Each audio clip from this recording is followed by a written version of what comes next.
abusa esa mo adwo mo akwa bia Amanyosem dwumadi na ogusu awohwe fa yadue e atentam ha ene ne amanyofo esi nkunya na omo so akyerɛ mo adwo me ne okasɛ maame Ellen Daaku a okopre National Women Organizer NPP mu ene wo fidua mu sanso ne nia titi Cartenor ono so ye National Communication Team member the Opposition National Democratic Congress NDC abusuafo mamadwo enua na pomye de na me andom de ase ansa ne ebekɔ ECG ni Ghana Water Company so no komotwetwe course we ni Honorable Minta Akando ene a free no press conference at the National Insurance Authority for so do mo statement e de aba no so obi obibi ka ho a few minutes in internet ene yanko why na obvious nipa mi ne wan tina mi bisa anyway me ladies first. Oh well, me GD said definitely health insurance were issues. Health insurance enya issues all these years enya ne in ifiase. Honorable Akando figures in the may say I'll take it with a pinch of salt. Okay. But I know so interested in all cano enyampa. Mimi who say we nya dey see a train tin na ye no krene. So what admit there's a problem? Of course, health insurance enya issues from day one. Issues with more health providers, no? service providers. Issues with and governments, successive governments are pekwan befa so ama na ye ni ama na ye ni. Mimi hu se we nya dey see a tin bia. Say issue ho na say emrabi is being broken oh you can say yebu emrabi so ni maybe wo han hihye ye bi so wo ha se ye na ye solve no preko. Me health insurance na social service. Said okay say sanitary it means 2016 manifesto now the back as obe strengthen wa shemu den obe shemu kanana. Health insurance no me I don't want to go that way because health insurance no kran ye na ye dey ade buy. President Kufuor mention e buy. And it's so be betimi anamomba. Omo de ne so mo na ye hu krata. Enyo amayanko ho na me say mayanko. Enyo mo no so me no one time premium. Ene Professor Mills. Onye ndisi ni. Aha. Enti a social service. Menim so ati ase a ya de ebo aye nyina. Enti ya la me politics na me shut down fa sa line oh baby ade e fa ye health. So yeah, admit said there's a challenge. So challenge there ho obi ani ho beka na mo solve na ye ntwa so. Titi. Anya ade ase ye letintin bia. I believe strongly said the LNA no. There's a problem with national health insurance. Na asante for no mo mubu baby says o ma me ewu na so wada. Enche ye bete pampan say certificate dan ho de ba. We share the air course wo ho na metimi hu say there's a challenge and a very huge one. Miti Honorable Akando or mommy figures we I just say not just say there's a build up expense we a dahodada asike ba ne yedi tua not just say the motua na ye back bill not just say e bi twen eno so e was say ye physically den editua nti me feel say for the national health insurance scheme na nkasa ne mpanyimfo ho no I think it's very good for them say issue we are up I be marking of Oriata set it up whatever has to be done to give them some money to operate no ebe bom. I've had people from National Health and Rani or more catch them and say they owe service providers over 7 months. What man say but said the year okay so your service provider no wanu ko patira ko kasa ko edi de pe then you target to delay your payment into be a di no patcho we chere. Until we feel say the yenua Akando amaso no it's good for us, it's good for the nation, it's good for the service provider. It's a service they are providing. In Sesikana could di baby ne ye ka ama is kana aba mainstream nanka mo moye national health insurance is kana be dimu sem na motimi dia ye modjuma na asumdua aba na mo sehwe hamodia and they said the betna se ahwe. Okay. So I think that issues are raised there, realistic issues there was almost share. Na sikana bibi akodi no. Legally na embra na nka omo so ntimi mfendi omo adwuma. Mo mfanye adwuma na ye nyina ye ho ntoye. Okay. All right. Then let's move. Mami Daaku. ECG. Nansi ehun si enka ne no edundum. Na otwe wie na otwe twema wie. Omo chese over 50% shut down. Almost Ghana half the echo off. Ni nyina do mpeso mo kire nyina ne say omo fidie ni bi wo on ma so mo service already e kada o minimum mo tua on peso mo improve services e to mo propose 148%. No mo say 148% is aban no ana period say anya ntomo a next year no omo de beko 200% increment. Na say gi 2 mo so from next year 2 years economy increase no even up to 10% bio. Ghana Water Company so kire say cost of treating water ade cost 63 ni galamsi ase yensu. So almost per 334% pay. Almost 334% pay. And no more pay. This is a genuine adjustment or more require. And somehow Kobani see would your government suffer over this because somehow it can make your government unpopular. Oh, say a proposal no more there. It's a proposal there. Near wo dream say we here. And now what they better aban nim ne ya yitua ya use service no nti into amode abayate na me one questions me ensa bi ebusa sa yen service providers ti me fi ase wo ECG ma me mo abaso me ye mo a some time ago na me ne omo pre so pa anya omo pe ECG gateco na netco. So only netco. Netco here, gridco near now or northern part of Ghana. Many omoku because BBC omo mayente. Upe information ya cry ya wa ban mu kurapu. It me it say put up information from what de bia na ye. Asem it me dum kan ya nka hwintiro bia den na ba ye nti ya udum no ye dum so na eba de no explanation but ye di eja gu omo so nem so mo PR ho no omo ahye hodin ti say de na kreni ya tro letter kreni ya kirikirimu kre ya asempa mo manipa information sa eye but me ni omo problem ma akumi enu bi okay into 140 something percent 8% na omo eje no omo eje di ayeden say PUR sifu adwuma ne say mo de ba omutimiti so nti da benda na ECG so ebeka so this time the reduction na eba maybe minti bi da afi bi e konanim nti ti se mi mitua senka on person mo chem se na watchumi to light 200 cedis na 200 yin so 200 cedis 100% meboa ti omo be increase akona watch 408 Ghana cedis nti omwa no kura ni nyame no menua no mamo ECG proposal yi mo hwe ne Ghana asetena ye nyina yetim ya ebeboa me the question na me bisa enye sesia na ye free covid mu ba ye de light ni kura ye de ebi cheye nkrofo bi certain categories of your society has omo no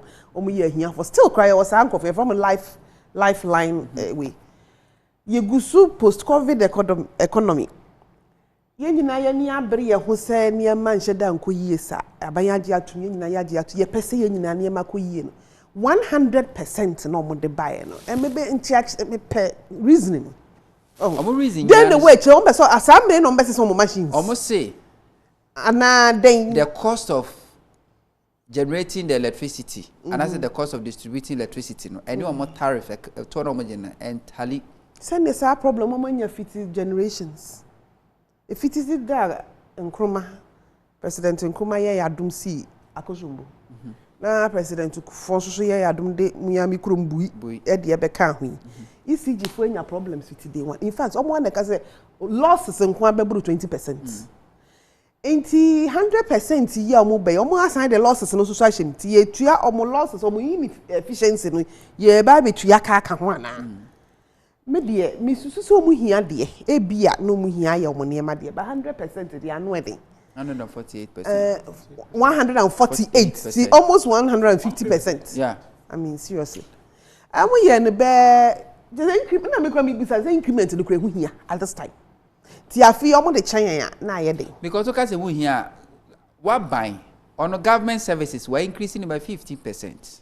Enti na ECG for na musu increase 15% and am for sa proposal the primary say yenso pese yenso increase ye de 15%.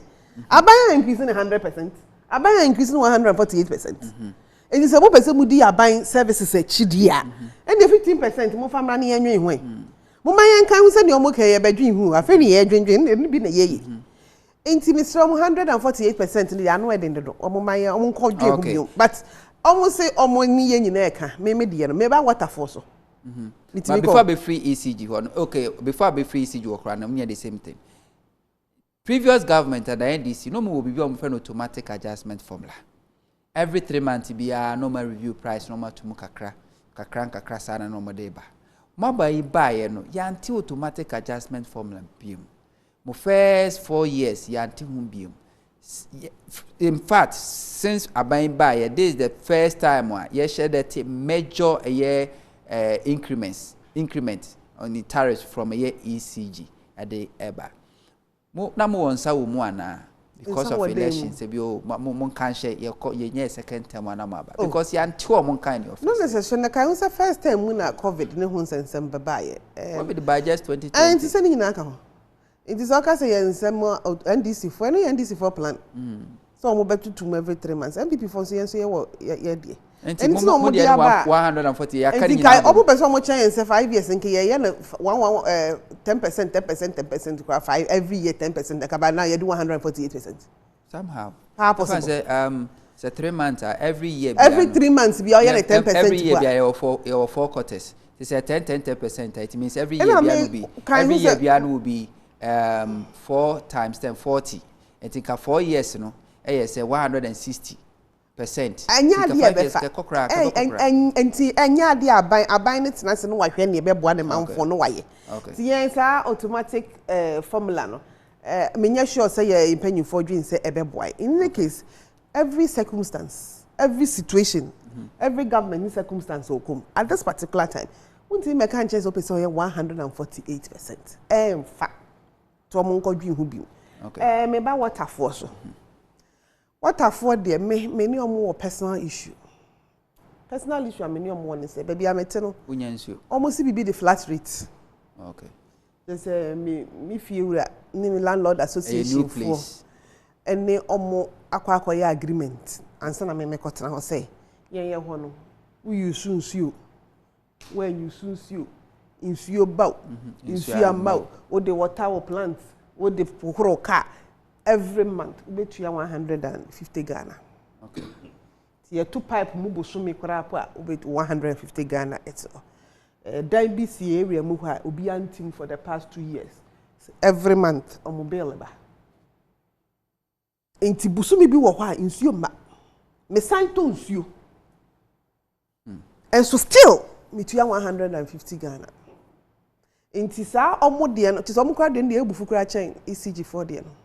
Omo de no say 300 enti chom person say 150 Ghana na mitua depending on the situation no omo no ko na he 400 and almost 500 Ghana 450 me pa chobu betimi de price table no ato so na ma menhwe o say 150 Ghana enti wo de me ko every 150 akọ 300 for almost 500 dabi wo mbosumi bi wo ha bi 2-3 months kwa na me nya nsuo da me to nsuo no sometimes wo ho proposal bi wo ha ba na wa ma afa nipa ya cassette ya wabusa o sa aden bi titum se omo de omo problems na omo kwa no asem kwa mo bokwa chain ECG ya nsuo ya ka ho bi ye komo de mo yanji ntum se ye ka ho bi de na ya me ne wo ni enuanu mo hweyen ni ya adwin se nsu ye wo Ghana ha ye bese no me ntu galamsey me nsu me ntu galamsey anto mo nsu ye nuanu bi tu galamsey the last time Minister of Water and Sanitation lands okay omo nyina tutu su ko Central Region Konyako ekokọ hwe so hodi no water project no uhu nsu a eba machines ni mu a ite se ateche ni nnu a omotogumu ansana yenya nsuo na mpapa woteka aso anya bi me am teka aso amanya bi ayusu no eye a very expensive project ba yensu so ena ye nyina ya ma na meka se menyimi hu film wo so ni mobi a oye galamse so nsu tu ni fu so onyai galamse na ye wo nsuo mu no galamse we are sure say the foot 22 galamse as na se be ndai ye simu se ye whatever se ye hu say aban bia betimi aka ne obeka but nsuo no eye nyina ye problem enne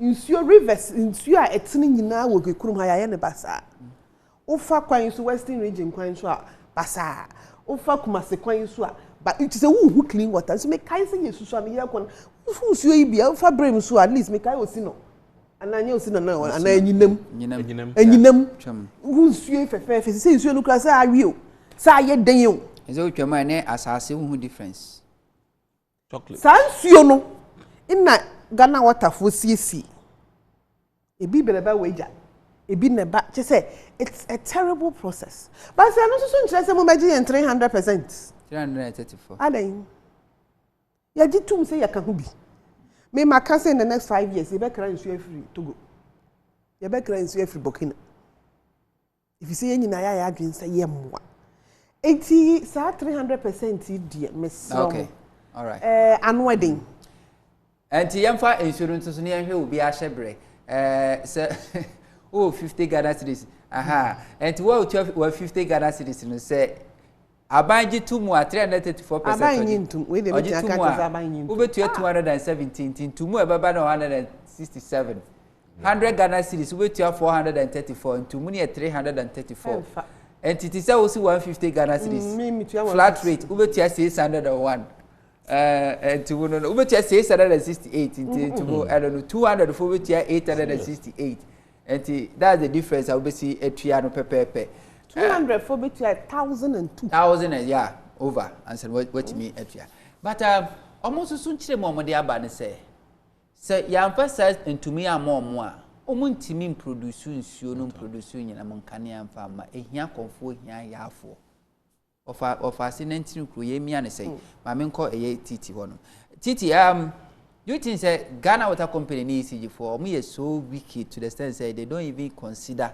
the current situation in Ghana ye wo mu I bedu some pempenswe considering enya say for the past 5 years there has not been any major increment on the tariffs akoso Sami so Ghana for na me tie Ellen say aban bi yan na hihye NDC abreast said now can every 3 months no na adjustment kakra eba so adjustment ni en kete sana you don't feel it like a boom you said ye ne omode aba no we calculation bi kakra say ye calculate kran ka be 160% which would have fallen within range, say increasing every quarter now. But the question is, water. Aban we buy it. Ahunke kan omo de sha ase say ombe stop water pollution no. Yina ye ni je, opposition ni je. Media obia ni je say the be den. Ye be stop water pollution e wo kroma. Na omo kunye hundi omo akumbi but still microphone gusu ye galamsey no sensio no nti ti se de menu aba na aka no why na ebre at the end of the day no Ghana for na ebre nsuo no eni ensesan because say ejuma na koso pa over the 4 years and 5 years here Menjin the same canción ni ebeye browns. Na che say why you mu kono nkro for still den ehye ho. Na me media ne say obi timi hye kwaye mu still ene two galamsey. Na che say obi ta na chi.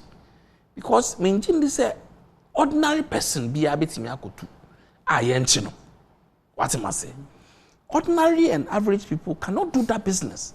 Na che say obi we chire a all covered and I say ehama monko munja o mamunye ejuma 1 month inti ye na ye den ye kuye ho se ye behwe Ghana de ekoi se enche ye betonsuo it doesn't make sense, it doesn't help anybody. Water in ebisa for increment of 334%. Why na betia enye me ne wa it doesn't make sense kromanye dingene petrol automatic adjustment formula denenam water diaba ECG aba. Providing, meanwhile, the average Ghanaian salary has not been touched. Inti Ghana and the year bre. Intermediate proposal on the abane there. I was a ban share proposal ne pa because see as we ban ni sikasa. Ameka say o metimi subsidize it. COVID buy you subsidize kakre. Omo tire omo awansa age omo sika. What am I say? Omo try say that time no me subsidize kakra. But I want to know omo asan age omo sika. Inti enne say o hwe water. Any rate omo de bana enya dia Ghana for betimi age atum say betu SS cancer me. Yentimi. O hwe table out the two TVs here. Outrageous. It's crazy. Obi otua 100, 150. Na ye the 334 ne beka ho a more than NAPCO salary. What are you talking about? The president catch and say COVID-19 adia na ban to me nye and it will be a wu ye benya ne frɛ from the nabankwam. Nemum say bibi ba bebu esikasem na tetia pansam ne esam bringing it back there. I do expect people to me at the aye. Do you think say the government is doing enough? And I said the government has done enough. A year COVID-19, even COVID-19 kone we where say this customs because it and then almost every story a free abamu bano enye adie ye nije. And then you may or supply government a fertilizer. Just for the past 2 years, I buy domoka 400 million. I buy to mobile stop fertilizer. Definitely food shortage. There beba. A nursing trainee alawa almost 9 months ni yin teacher trainee forces some dear warriors mu. So and a national service forces 3 months. Almost so dear yin almost every story I ever know. HS. A quambene first be do some pempeswe. Is it COVID-19? Minjin this COVID-19 because we share economic policies are abana. Prior to COVID-19 na near crash. What am I say? Na oka bibia first no mo say John Mahama buy. John Mahama buy and na COVID-19 buy. COVID-19 buy ya omo bibia so COVID-19 ma World Bank and IMF grab ya no say Jack. Munja de mo kanu. COVID-19 buy and kra na mo amobre. Enu atwam sisi ade omo de aswa Ukraine Russia. Inti enye ade peculiar say eye circumstance na ekoso. Me feel say omo policies omo de sha ase no na in favor ye because niama aye tight from day one. And na me no ka say o hwe Ghana ye shebre when it comes to fuel la. Ya tu fuel mu pe na problem aba. Baby say fuel no omo use automatic adjustment formula meboa nti etu mu apɛ no mo so matum we start to trotro drivers so mo automatic adjustment formula nka wo se etum 100% a omo so motum sen 100% omo so use adjustment formula but omo use pe is the average Ghanaian that struggles, the average Ghanaian that cries, but omo de do omo so pe yes mo bet na negotiation table so but e fuel dia computer na ahye. Meanwhile, this government told us say omo ba taxes e wo fuel so ombe pe kwan bi so ayeden ama fuel price above from ene omo the sanitation tax akoto so ene omo the bibi for tax for akoto so because say nka omo hwe ne de nka ombe yi tax ne kakra bi efi so na ama fuel adjustments na ayeden above from but ejina na debt recovery level 19 could still a war. Petroleum tax still a war. We share component of fuel now. At times, we during one on tia say me hu nyama bi wa so ahwe. We share components are a fuel now. Ex refinery price no, energy debt recovery levy, road fund levy, energy fund levy, price stabilization and recovery levy, energy sector recovery levy, sanitation and pollution levy, special petroleum tax, primary distribution margin, bus margin, fuel marking margin. Marketing margin, dealer retailers operating margin. I just don't get it. Wait and I'm computer you automatic. Into yetum by 2 cents, 10 cents, 12 cents na sesa figure na mana ekese but ya na the taxes we nyina yeden akoto so na yeden mo mia average Ghanaian no nti me feel say so mo pese niam na so drop here omo nkwohwe taxes na omo de nyina akɔhye ha no omo pe kwan bi so omo de betete sa taxes so ana so mbe yi bi efisi omo yi so omo yi no so a automatically the fuel price be den e be drop it a drop here e be cut across board. Okay, I mean can message kakra na member yenu aba Daaku yenu message or say enchi akese nkoma onimunyamfo akando or say I need honorable accounts and about Simidi Ebenezer Atta from Sevi Bodi and different about okay. You ever catch honorable. This year we free hako. We tell honorable to stop deceiving the good people of Ghana because the NDC are the problem of NHIS.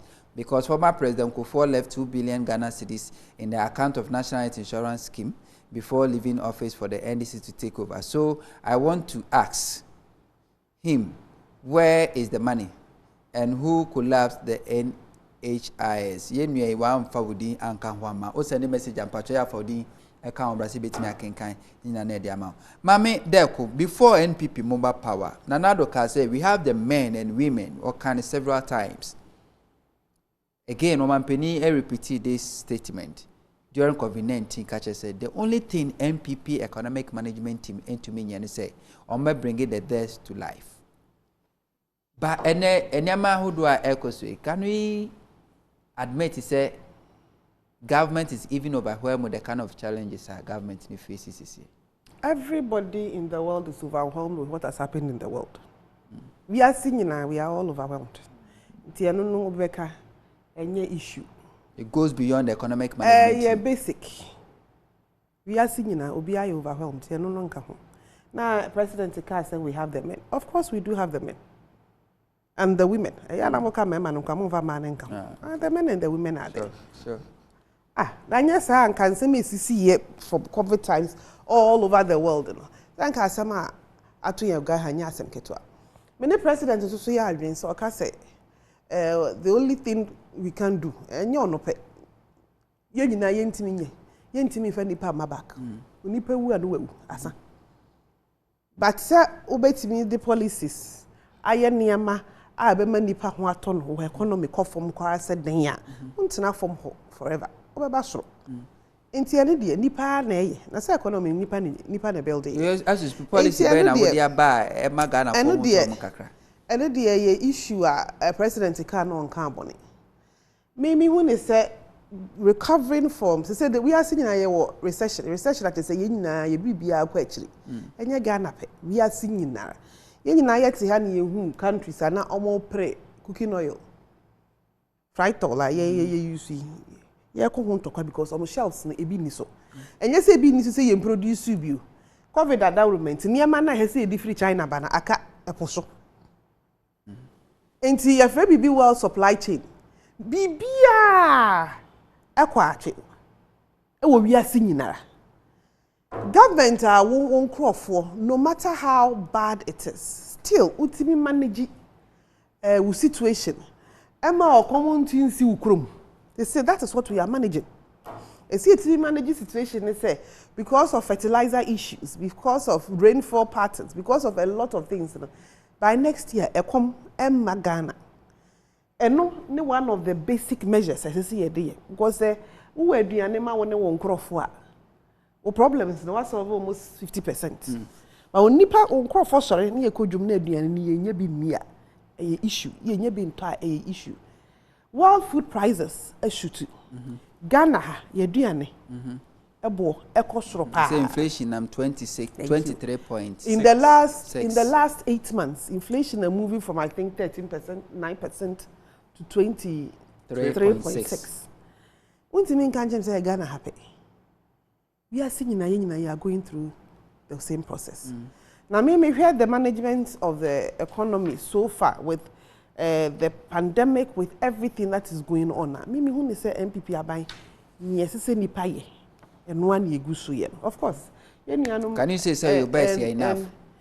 When the annual will be determined by Ghana for ne be kire yen say yen ye best eye nafa me ubisa me I say ka kire obi say wa kire exams na wa mark never me 100% because me say correct answers na ma kire no into 2024 Ghana for be kire yen nyina Ghana for be kire yen nyina whether Ghana for be kire yen nyina say MPP for management na eye ana enye eno po de no nye me issue match say me issue ni say ye betimi a manage ni a survive to 2024 no Mimi who say in Yan NDC for the of course, what do you expect them to say? On Mekancha and MPP for IAD.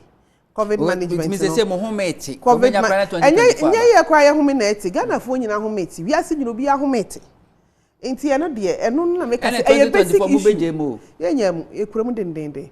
Yami ya don't me winning NDC women's organizer, MPP women's organizer. America mini NDC fo betu okurum ha do omonya ready o say wo hometi o 2024 na kwa jo ahome e ja ade beba so 2024 team ni na yesesa asa wo bo football ebinum bra no masifo na ebinum take over eno nche say game ni waja yigirem dendende ti eno de no nya issue ye nua no NDC fo ti video suggestions ba suggestions omo susu me encourage omo say omo dwin say niam enye sa that things are so terrible alternatives ebini say omo for alternatives mra ye na believe say ebe ye aduma na ye alternatives ni by say finance minister o mampeni fire no alternative head of economic management team o mampeni nyini from economic management team of course and no new economic management team o mampeni nya say o tukwa oda so enam wiem player kese no want ni nyina Ghana for ehun kire mo awu dwin say emfa ne aban otiso no ne oye na enye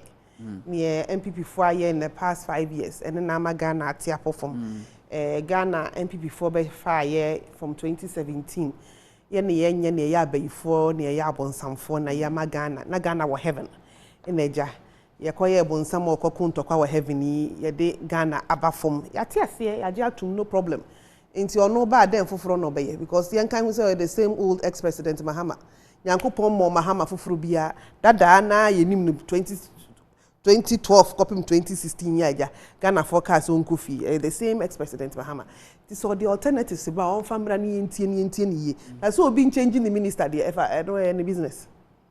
Okay, how is that his business? So you think say the finance economic management team and the finance minister alternative me say MPP for nya ade na me buy when na me na foforo ene hia na say MPP economic management team maybe government need here fresh ideas. Well, every government I believe so do point to be a fresh ideas. Me one of those I'm advocating seriously say see a year reshuffling and they make ho adna make can that's football e do point to be a who say players na e be abre omo mu fi ase no mama makotena ho na new players aba but no nche say match na ye jaibo ye bebo akosi ewie nti onu so prepare ne team na ye nkoso mo match no nya say ye team changes no ba be kan no dey say nye business. Okay, Titi wo hwe the kind of assurance o mampeni di mai during lockdown kache so Ghana for mamunsuro ewuo de mempese obi abe economy ni de ade a the magic wand me yesisi amani amatimi akoso.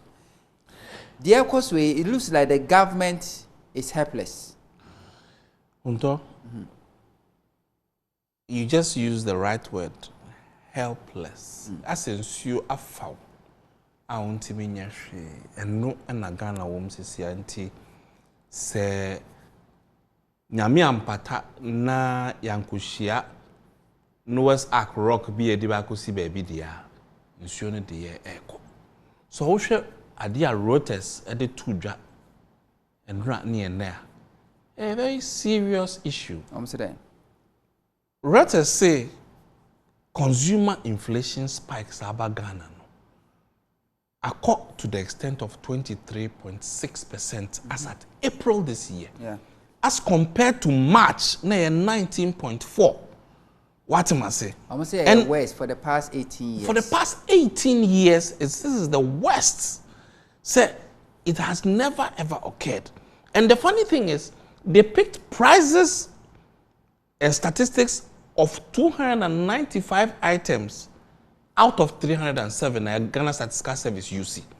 Into the omu use the catch and say, things have gone out of hand. What am I say? And it's a challenge because say transport fares, say they make kind of fares, no. We haven't seen this kind of transport fares ever because diesel is shooty. First, Ghana had no better say bibi boy the petrol and diesel me boy. But we call Europe, now call US are not diesel and boy thing. Diesel is higher than petrol. But see Ghana no diesel na ginsem. That stands to reason that foreign investment on oil no see any abroad foreign na abe the same. And that is affecting the average Ghanaian because say yetimi atna say now food prices have gone up at 26.6%. A very serious issue. Hunto, share ye can't go see now yet to say the bobo figures. In toast, Daaku 2 cedis and tomatoes. Eson kase. Ketwa be say mienu 5 cedis. Elenet and no kojum. Onim de be ka channel. Tomatoes are short to Ghana. Adaka na ye ma me mo fa na 600 cedis no.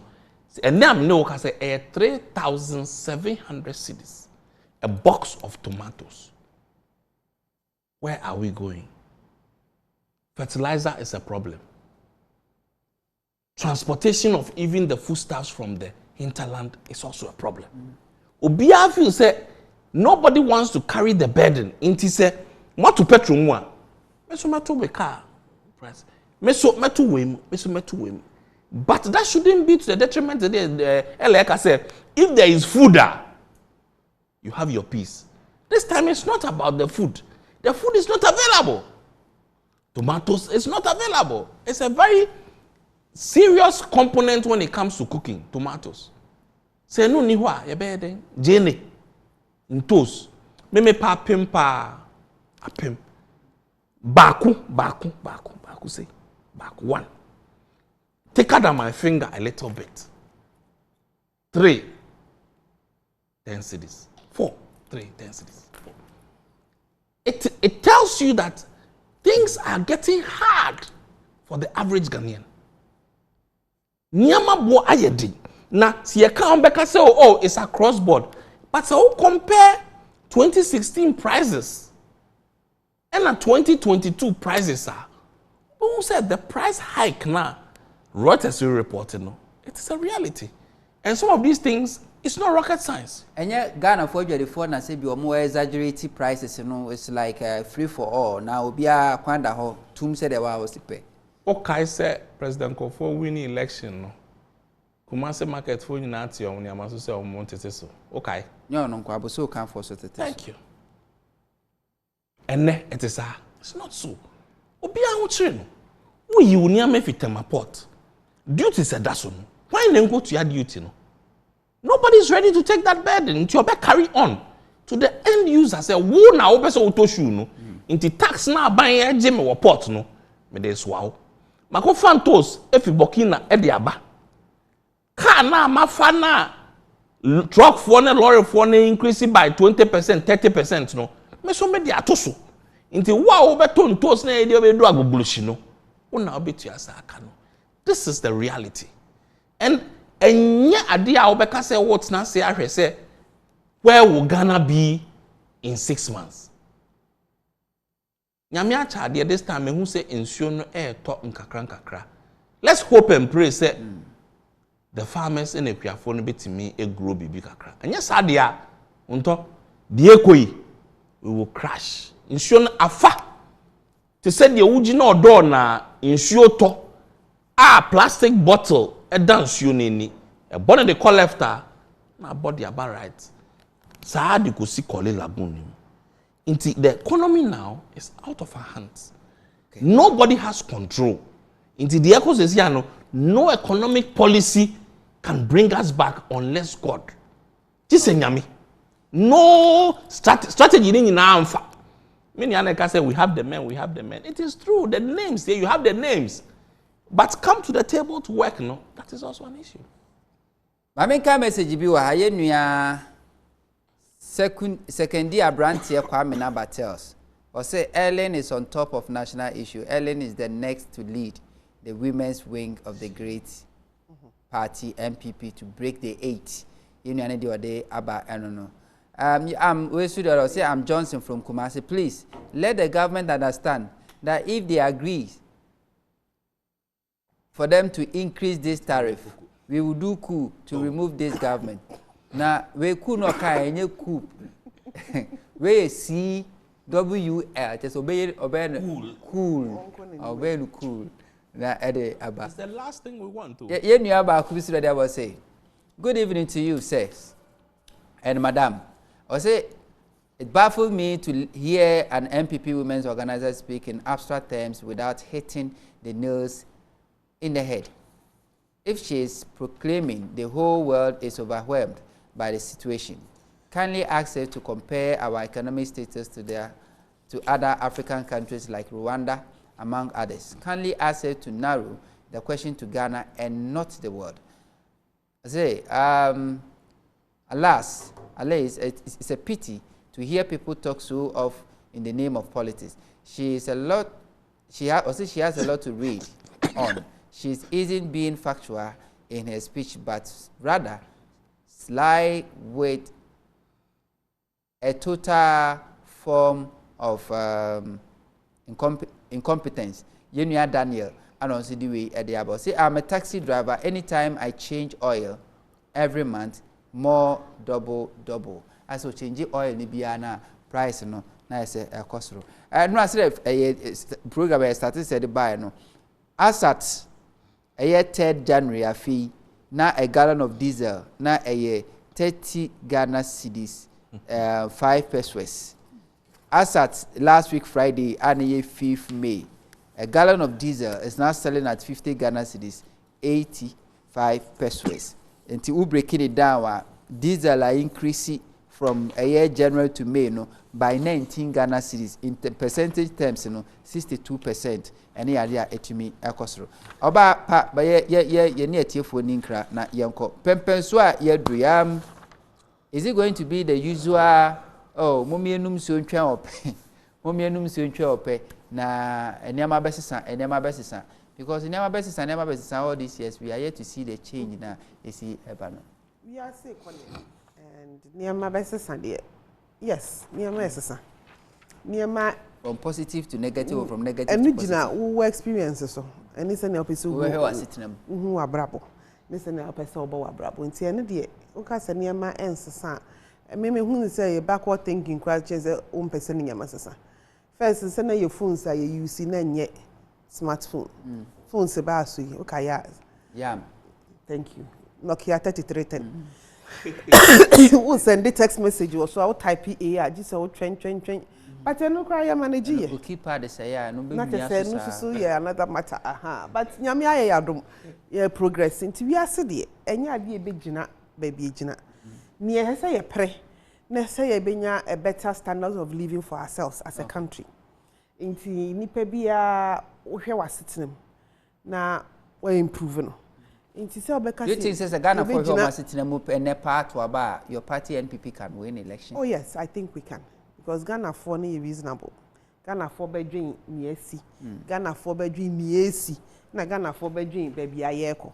Okay. It's the day. Me, I don't have any iota of doubt to say Ghana for would think about it. Okay. Now, very a comparison also. So Nimsa, they'll compare between all the political parties that will stand for that election. Obi adi or too. Okay. I mean, come message you na fiti so far the way. We see Hunto Akufo-Addo and his cousin Ken Ofori-Atta has taken Ghana as their property. The noise they made on National Health Insurance Scheme and what we are seeing today is annoying because if they are sick, they don't. If they are so, they don't take medication here.